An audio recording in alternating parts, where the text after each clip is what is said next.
The Fabelmans de Steven Spielberg. Oui, en fait, t'en as entendu parler ou pas du tout? Très peu, mais j'ai pas vu que c'était spécialement... de ce que j'avais vu, ça m'intéressait pas du tout.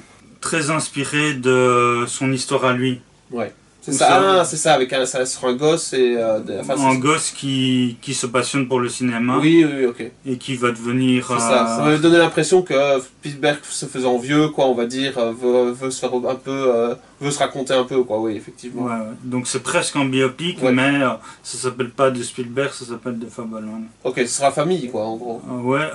Là, le père est joué par Paul Dano, que t'aimes bien. Ouais. En fait, à la fin, tout le monde sait à peu près ça, il rencontre le cinéaste John Ford, joué par David Lynch. À mon avis, si vous regardez, c'est que ça vous intéresse, mais il y a ce petit plus. Oui, mais c'est ça, David Lynch, lui non plus ne laisse jamais indifférent, quoi. Ouais, mais je trouvais ça intéressant de voir comment... parce que par exemple, Jean-Christophe qui regarde la vidéo, après le secondaire, il est allé à l'INSAS postuler et ils l'ont pas pris.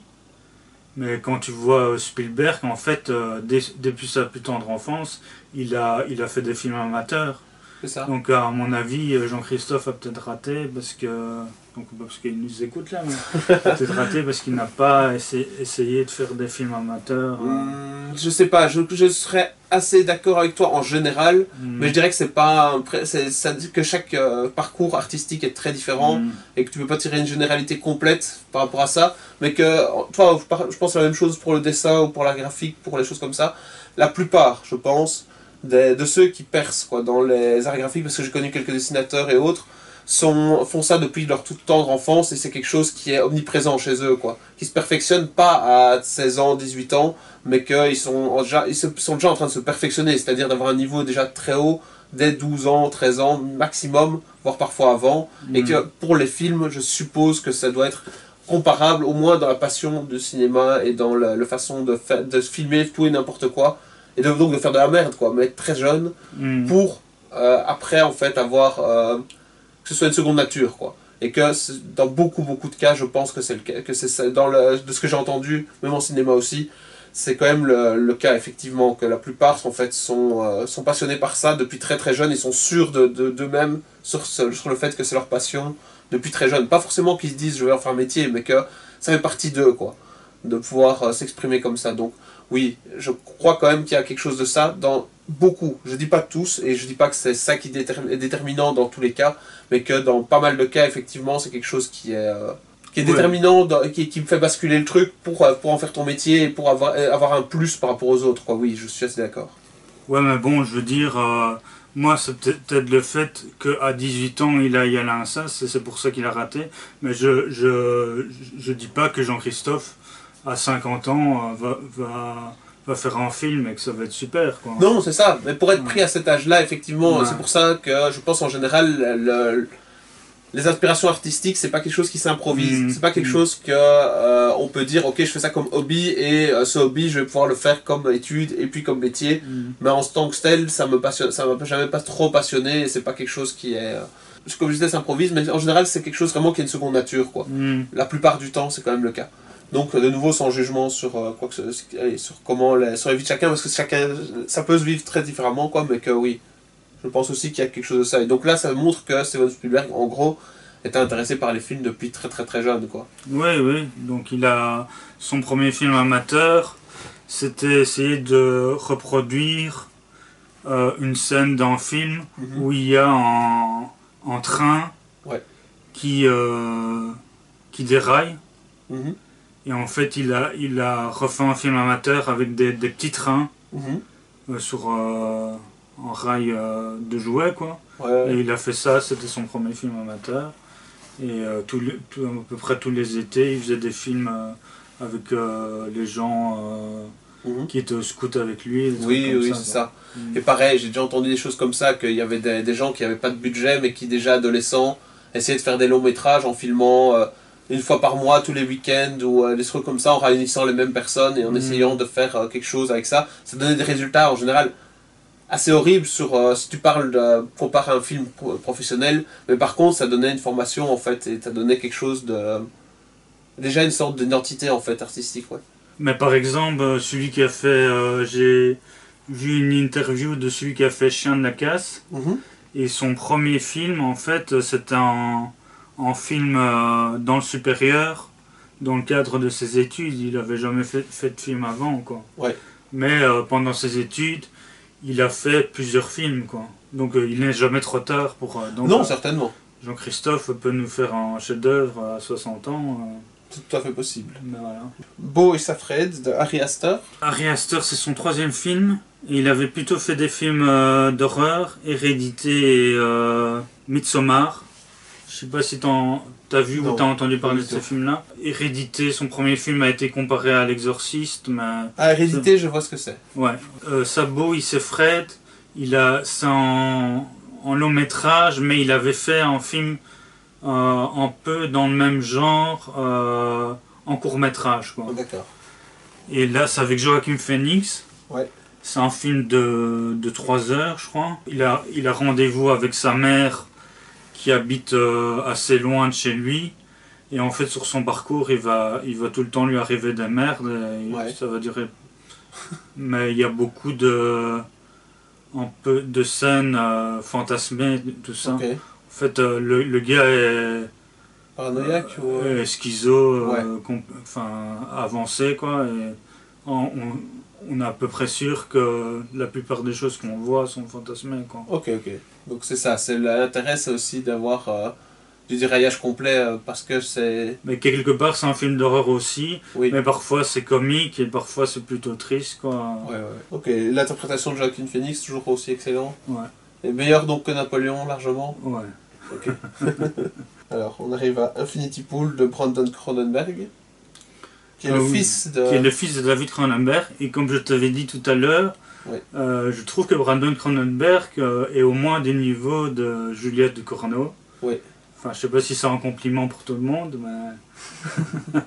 Qui est, selon toi, fait du David Cronenberg. Ouais. Infinity Pool, c'est plutôt un film de science-fiction en couple. Il y a un écrivain qui a écrit un bouquin, mais c'est plutôt un écrivain raté. Et qui est en couple avec une éditrice. Sans doute qu'il a été publié comme ça, quoi. Et en fait, ils sont en vacances dans un pays, mais c'est un pays en fait où l'hôtel et la plage de l'hôtel, ils sont dans des grillages, quoi. Okay. En fait, ils peuvent rester à l'hôtel, mais interdiction d'aller dans le pays, quoi. Ouais. Donc c'est assez bizarre comme cadre, quoi. Et en fait, ils vont rencontrer un autre couple. La bonne femme lui dit qu'elle a lu son bouquin, qu'elle a adoré, mais en fait, elle va lui dire à la fin qu'elle l'a jamais lu et que c'était pour le piéger, quoi. Ce couple leur propose de sortir des enclos, quoi. Ouais, des enclos. Et en fait, il va se passer une merde. En conduisant, le gars va tuer un mec qui traversait sur la route. Il veut appeler la police. Et comme c'est un pays un peu bizarre, la femme lui dit il faut pas aller à la police, sinon ils vont nous violer et nous tuer, quoi. Okay. Et là, enfin je raconte un peu le début parce que tout se passe assez vite, quoi. Quand ils arrivent... Ça c'est le début donc. Ouais, c'est le début. Okay. Quand ils arrivent à l'hôtel, il y a des flics qui sont là et qui savent ce qu'il a fait. Ouais. Et en fait, on lui dit, dans ce pays, quand il arrive un truc comme ça, les gens de la famille tuent le touriste, quoi. Ouais. Et il lui dit, si vous donnez un peu d'argent, la famille va tuer en double vous qu'on aura fabriqué. Ok. Ça c'est le début, quoi. Et après, ça continue à aller... Et quoi, ça vaut vraiment la peine sur l'histoire? C'est quoi, ça donne une sorte d'anticipation du genre, pas Bienvenue à Kataka, mais je veux dire avec des moyens, quoi, on va dire, qui fait que c'est une sorte futuriste, ou ça reste science-fiction dans le sens, c'est des trucs bizarres qui se passent Mais je dirais que c'est plutôt pervers ce qui se passe, quoi. Ok. Je vois pas, c'est le mot qui me vient en premier à l'esprit. Mais vraiment intéressant comme film. Moi ça m'a plu, mais ça plaira pas à tout le monde, quoi. Alors on va pas en dire plus, on passe à Pearl de Ti West. L'an passé, je t'ai parlé d'un film qui s'appelle X, déjà de Ti West, je sais pas si tu te souviens. Pas trop. Dans les années 70, un groupe qui fait du porno va faire du porno dans une maison, dans un village. Je me souviens. Ceux à qui ils ont loué, qui est en couple de 90 ans, on va tous les buter, sauf une qui va réussir à s'enfuir. Là, il y aura une suite qui sortira l'an prochain notamment. Et celle-ci, c'est pas ce que tu viens de raconter? Non, ça c'est le préquel en fait. C'est pour ça que je parle du film. Ça parle toujours des vieux alors? Ça parle des vieux quand ils sont jeunes en fait. Et qui sont déjà des tueurs? La femme, on voit son premier meurtre, quoi. Je dis juste qu'en fait le X, il va avoir une suite dans le milieu du porno, je sais pas s'il y aura de l'horreur ou quoi. Donc ça c'est le préquel avec les vieux quand ils sont jeunes. Mais en fait le mari est à la guerre et on le voit qu'à la fin, quoi. Et donc là elle est toute seule avec ses parents et elle va commencer, enfin on se doute qu'elle va tuer ses parents et qu'elle va tuer d'autres gens aussi, mais il y a une scène, déjà c'est bien joué et il y a une scène assez émouvante à peu près vers la fin où je trouve que le film dépasse, déjà X était bien mais Pearl est encore mieux, quoi. Ok, et donc toi tu es assez fan de Ti West, quoi. Ouais. Misanthrope de Damian Skifron. Oui, c'est un réalisateur argentin, mais c'est un film américain. Et l'actrice principale, c'est Shailene Woodley. Je sais pas si tu te souviens qui c'est. C'est l'actrice principale de Divergente. Ok, qui est plus âgée maintenant. Film. Pas vraiment, mais... Et là, c'est qui t'a fort marqué à l'époque. Ouais. Et là, c'est aussi en polar, parce qu'on parlait d'un polar tout à l'heure, un peu aussi qui ressemble un peu à David Fincher ou Le Silence des Agneaux. En fait, je raconte le tout début, on est le jour de l'an, et il y a un tueur qui tue à peu près 30 personnes. Avec un fusil à lunettes, quoi. Et le film, c'est retrouver qui a tué tous ces gens. Et quoi, la détective, c'est un mec du FBI qui enquête et elle, c'est son assistante en fait. Et tu trouves qu'elle est superbe dans le rôle, elle rend le film intéressant? Non, je trouve que l'histoire est intéressante. Je te charrie. Pas spécialement. Parce qu'à l'époque, tu l'as trouvé fort jolie, donc. Et c'est avec suspense ou plus un suivi assez froid des événements? C'est une enquête un peu à la Seven, quoi. Et tu trouves que c'est du niveau Seven, c'est-à-dire que... Non, Seven est quand même mieux. Babylone de Damien Chazelle. Ouais, j'ai hésité à le mettre aussi haut, mais c'est en top de mes films préférés et pas nécessairement du meilleur film. Donc c'est pour ça que j'ai mis. Et là, en fait, c'est avec Margot Robbie, comme Barbie. Et là, ça raconte l'histoire d'Hollywood, le passage du muet au parlant. C'est ça, on en a déjà un peu discuté. Mais avec un côté assez trash, quoi. Surtout au temps du muet, quoi. Sur des acteurs un peu foireux ou qui ont des difficultés en tout cas à passer au côté... Ouais, parce que Brad Pitt, il joue le rôle d'une star du muet, et quand il passe au parlant, il est complètement ridicule, quoi. C'est ça, mais c'est véridique, hein. J'avais encore vu dernièrement que vraiment la transition en fait des stars du muet vers le parlant, c'était très mal passé en fait. Et que la plupart en fait ont disparu. T'as Charlie Chaplin qui en gros par exemple a réussi plus ou moins à exister encore un peu et des choses comme ça.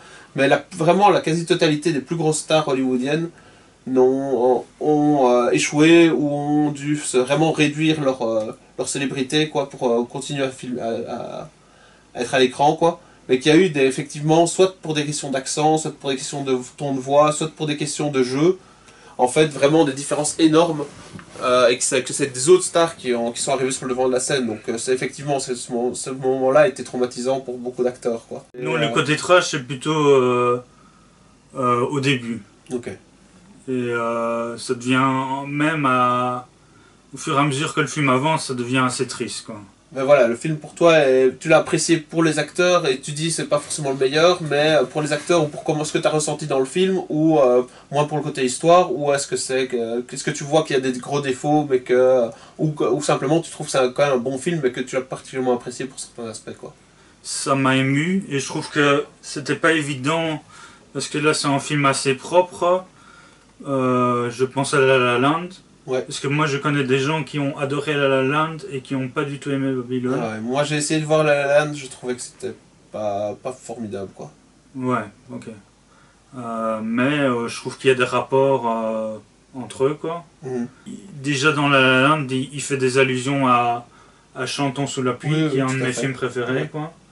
Et notamment dans une scène finale où un des personnages principaux regarde Chantons sous la pluie dans une salle quand il sort. Ouais. Et donc ça m'a plutôt ému, quoi.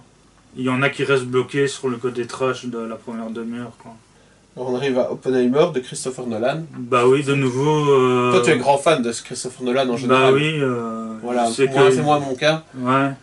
Et voilà, moi ce que j'ai vu de mon côté, pour changer le truc, j'ai vu quand même que c'était Oppenheimer en gros avait peut-être des accents sur certains côtés d'histoire, mais c'est un film plutôt lent, mais qui arrivait malgré son côté lent à ne parler à oublier des aspects peut-être ou se concentrer trop sur certains aspects et à oublier des aspects historiques autres, quoi, ou le côté, je sais pas ce qui est mis en avant, quoi, mais que dans la vie d'Oppenheimer en tout cas c'était mis fort sur lui, quoi, mais que il y a pas mal de contexte en fait qui était mis comme moins important. En tout cas, c'était pas trop le propos du film de parler, je sais pas moi, je sais plus, il y avait ouais, mais voilà, il y avait un focus spécifique en fait, et que c'était quand même un film très long et très lent, quoi. Je pense que le film a eu tellement de succès parce que Nolan arrive avec il y a 3 heures et les 3 quarts c'est des scènes de entre guillemets de blabla. Ouais, il arrive à les rendre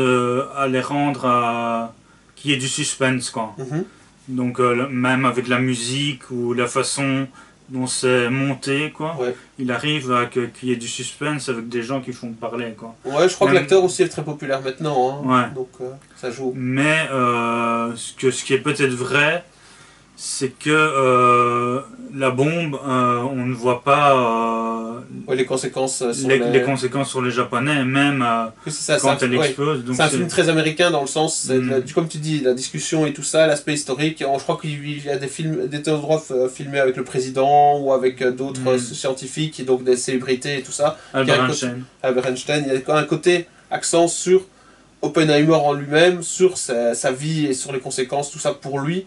Mais que voilà, le côté guerre en tout cas n'est pas très très mis dedans, et que sur un film aussi long, des reproches c'était d'être trop de louper malgré tout en fait, c'est peut-être l'essentiel en fait du propos d'Oppenheimer, quoi, enfin de la bombe comme tu dis, quoi. Ouais, mais je te dis, moi toi tu as beaucoup aimé, quoi. Je l'ai vu une fois au cinéma et je l'ai vu une fois en DVD. Bizarrement ça m'a beaucoup diverti en fait. Ouais. Et quand j'ai revu des Oliver Stone comme JFK, je trouvais que c'était un peu la même façon de mettre le rythme du film, quoi. Ouais. Avec du blabla et trouver du suspense avec rien que du blabla, quoi. Ok. Et donc pour ça en fait il faut quand même un talent de réalisateur particulier, quoi, pour arriver. Ouais. C'est pas tout le monde qui va rendre un film divertissant sur Oppenheimer. Non, c'est vrai. Ouais. Ok. Et alors le dernier, le meilleur film de l'année pour la rangée du fond, c'est Killer of The Flower Moon de Martin Scorsese. Bah oui, bon, meilleur réalisateur, meilleur acteur au monde, c'est ça. D'office. Ouais, donc il y a Robert De Niro, comme dans The Irishman. C'est ça. Il y a DiCaprio. Ça dure 3h30. Et comme je dis à Jean-Christophe, j'ai pas bougé pendant 3h30 de mon siège, parce qu'il m'avait dit il faut faire une pause toilette plusieurs fois.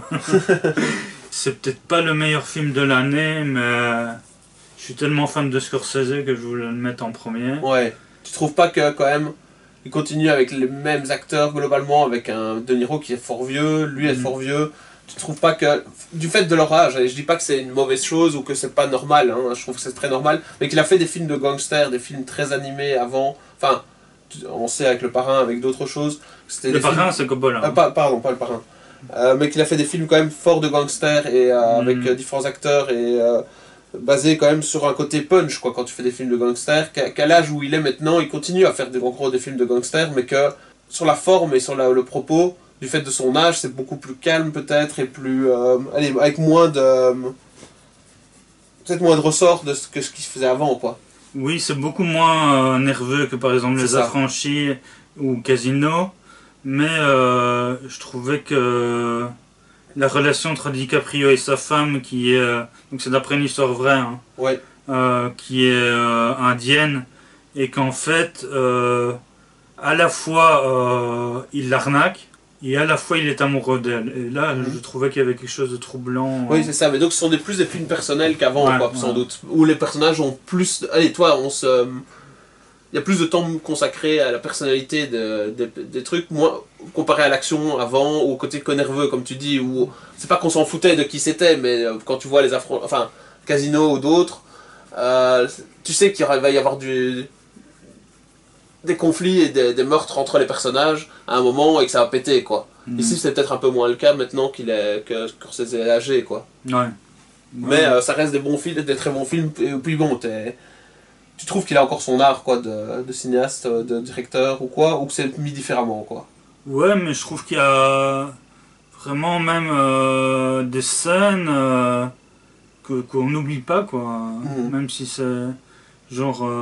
Enfin, il y a une scène assez burlesque où De Niro... en fait, DiCaprio est le neveu de Niro.